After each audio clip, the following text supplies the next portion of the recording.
बीजे पहले कहते थे क्या होता है, फिर मैंने बोला कि बीजे का क्या नाम रखा कि बीजे का अर्थ ये होता है कि भूजल जानकार।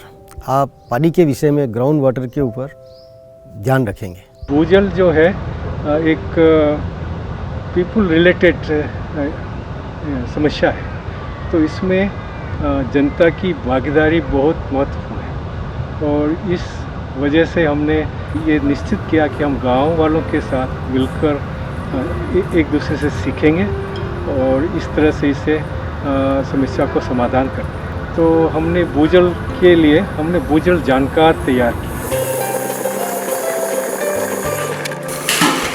यानी वे प्रशिक्षित किसान साथी जिन्हें सरल साधन दिए गए हैं जिससे कि वे क्षेत्र में सतही जल व भूजल को निरंतर रूप से माप सकें।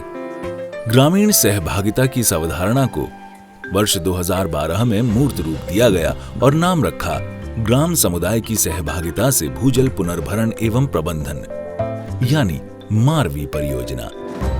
इस परियोजना में खास बिंदु यह है कि हम कम्युनिटी एंगेजमेंट के साथ साथ जो हमारा साइंटिफिक इनपुट है, हम उन दोनों को एक साथ कोलैबोरेट करके इसमें हम काम कर रहे हैं। जितने भी अभी IWMP के प्रोजेक्ट हैं उसमें खासकर जो हमारा बीजे का प्रोग्राम है, भूजल जानकार का जो कंसेप्ट है, उस कंसेप्ट के माध्यम से वाटर सेट के अंदर हम उसकी मॉनिटरिंग, कुओं की मॉनिटरिंग, रेनफॉल की मॉनिटरिंग और उसके बाद जो चेक डैम है जो उसमें मॉनिटरिंग करते हैं और उस मॉनिटरिंग करके वो उसके जो डेटा है उन डेटा को हम अपने लेवल पे एनालिसिस करते हैं, उसका साइंटिफिक मैनेजमेंट करके कि इसका साइंटिफिक बेनिफिट क्या है। भूजल विज्ञान है जो ग्राउंड वाटर साइंस है, उसको गांव वालों तक पहुंचाएं और उनके आधार पर हम इसका प्रबंधन करेंगे तो हम बहुत कुछ कर सकते हैं। हमारे ग्रामीण साथी अब ये समझने लगे हैं कि किसी भी जल पुनर्भरण संरचना के निर्माण की पूर्व की स्थिति में उस क्षेत्र की मिट्टी, जमीन का प्रकार, उसका उतार चढ़ाव, जमीन के अंदर चट्टानों की स्थिति, स्थानीय भूगोल, जलवायु पर निर्भर करती है। संरचनाएं बनाने से पूर्व इन सभी पहलुओं पर तकनीकी रूप से विचार विमर्श किया जाता है। नक्शे बनाने के लिए इन्होंने पहले बताया कि ये नक्शे हैं, इनको आप बनाओ। कुएं के बारे में बताया कि ये आपके कुएं हैं, कौन से पत्थर में पानी मिलेगा उसके बारे में इन्होंने हमको जानकारी बताई। उसके बाद में नदी नाले का भी नक्शा बनाया, सड़कों का भी नक्शा बनाया, कंटूर का भी बनाया, 5 तरह के नक्शे बनाए थे हमने। उसके बाद में इन्होंने एक ऐप आया था, मोबाइल ऐप, वो माई वेल ऐप, उसके बारे में इन्होंने बताया कि आप जैसे ही कुएं पे जाओगे तो उसकी लोकेशन खुल जाएगी। उसमें आपने जैसे ही कुएं की रीडिंग ली और उसमें डालते पहले ये कुएं की लोकेशन बता के फिर डाटा आपके अपने आप आगे चला जाएगा। इनके बारे में इन्होंने हमको जानकारी दी। चयनित गांवों के चुनिंदा भूजल जानकार मॉनसून के दिनों में प्रतिदिन बरसात की मात्रा और जल स्तर में बदलाव को वर्ष भर प्रति सप्ताह मापते हैं और उसकी जांच परियोजना की स्थानीय लैब में करवाते हैं, जिसमें कि पानी की गुणवत्ता का पता लगाया जा सके। अवेयरनेस का प्रोग्राम भी हम इसमें चला रहे हैं, ट्रेनिंग कैपेसिटी बिल्डिंग का भी प्रोग्राम इसमें चला रहे हैं, जिससे कि हम कम्युनिटी को डायरेक्ट लिंक कर सकें कि हमारी वाटर क्वालिटी किस तरह से है और हमें उस वाटर क्वालिटी के हिसाब से किस तरह से कौन सा पानी हम ड्रिंकिंग के काम में ले सकते हैं, किस कुएं के पानी को हम सिंचाई के काम में ले सकते हैं। तो इसके ऊपर भी हम इसके ऊपर काम कर रहे हैं। राजस्थान में पहली बार हमने 3 ग्राउंड वाटर कोऑपरेटिव भी बनाए हैं इसके अंदर और उस कोऑपरेटिव के माध्यम से भी हम कोशिश कर रहे हैं कि फार्मर जो है आपस में वाटर शेयरिंग के कंसेप्ट को उसको यूज करें। जैसे कि हमारे पास में पड़ोस के पानी नहीं है तो हम पानी उसको दे रहे हैं।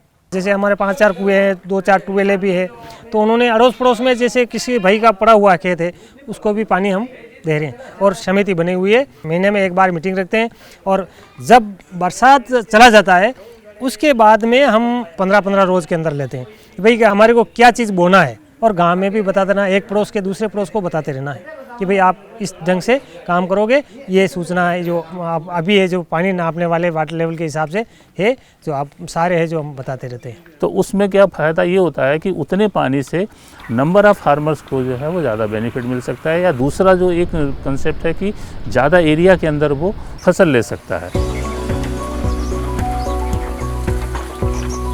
आज मारवी परियोजना में चयनित गांवों के किसान साथी वर्ष भर आधुनिक तकनीक से उत्पादन ले रहे हैं और ये सब संभव हुआ वाटरशेड के द्वारा बनवाई गई आधुनिक संरचनाओं से। इन्हीं की बदौलत ये किसान साथी लहलहाती और उन्नत फसल का आनंद ले पा रहे हैं। हमारे को कहा कि भाई आपके यहाँ एक पिट बनाना चाहते हैं तो आप बनाओगे क्या?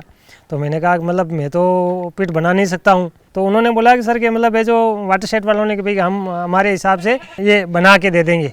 तो मैंने कहा कि ज़रूर बना दो आप। और इस वाटर शेड के हिसाब से हमने ये जो पाड़ा डाला हुआ था मेरे खेत के, उसी हिसाब के वहाँ नीचे पानी जाता है, वहीं ये पिट बनाया कुएँ के पास में। पिट बनाने से जो कुएँ बिल्कुल सूख जाते थे उनमें वाटर लेवल बढ़ा है। 30 फीट है, 40 फीट है, 50 फीट है, 100 फीट के करीब कुएँ भी हैं आसपास में। जो पानी उसमें नहीं रहता था वो पानी अभी रुक रहा है। इस मौसम में ये हैंडपम्प प्रतिवर्ष सूख जाता है, तो इस साल इसमें पानी गिरने से ये अभी तक चल रहा है। लोग पानी पी रहे हैं, आने जाने वाले पशुओं के लिए, बच्चे बच्ची, और हम भी इसको यूज़ करते हैं। गाय भैंसों को पानी पिलाते हैं, नहाने धोने के लिए, पानी पीने के लिए। लेकिन ये सब हो क्यों पाया? वाटर शेड के प्लेटफॉर्म मिलने के कारण। IWMP 9 नंबर का वाटर शेड हमने वार्ता उनको सजेस्ट किया, क्योंकि वाटर शेड स्कीम में लोगों का जुड़ाव, कृषकों का सोसाइटीज़ सब वर्क करती है, और कुछ स्ट्रक्चर्स जो वो उनके फाइनेंशियल उसमें नहीं था, वो हमारे स्कीम में था बनाने का। तो दोनों के बीच में जो तालमेल होता है, उसके कारण मारवी प्रोजेक्ट को भी वहाँ लॉन्च करने से उनको हाईलाइट और लोगों का रेस्पॉन्स ये भी मिल पाया। संरचनाओं के निर्माण के स्थान और जल भराव क्षेत्र को जियो टैगिंग के माध्यम से सभी से साझा किया जाता है। इन संरचनाओं में मॉनसून के बाद भी व्यर्थ बह जाने वाला वर्षा जल कई महीनों बाद तक सतही स्तर पर बना रहता है।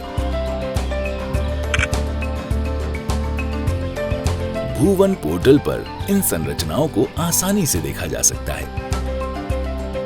इनमें भरे वर्षा जल से ही गांवों में भूजल स्तर में बढ़ोतरी हुई है और कुओं व तालाब में पानी की आवक बढ़ी है। आज पानी का लेवल जहां मैं बैठा हूं मात्र 28 फीट गहरा है, यानी कि मेरा ट्यूबवेल एक पाइप और सबमर्सिबल लगा हुआ आराम से चलता है।